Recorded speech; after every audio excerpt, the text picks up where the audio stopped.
American আদালতত আজব ঘটনা বিচাৰকক অতৰ্কিত আক্ৰমণ আছামীৰ আমেৰিকাৰ এক আদালতৰ ভিতৰৰ দৃশ্য এয়া একো তৰ্কিব পৰাৰ আগতেই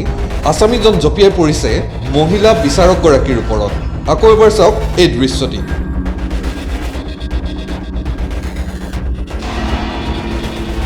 জানিব পৰা মতে বহুকেইটা গোচৰত অভিযুক্ত আছামীজনক বিচাৰকগৰাকীয়ে দোষী সাব্যস্ত কৰি শাস্তি ঘোষণা কৰাৰ লগে লগে এইদৰে বিচাৰকগৰাকীক আক্ৰমণৰ লক্ষ্য কৰি লয় আছামীজনে এই ঘটনাত বিচাৰকগৰাকীৰ লগতে এগৰাকী কোৰ্ট মাৰ্শ্বাল গুৰুতৰভাৱে আহত হয়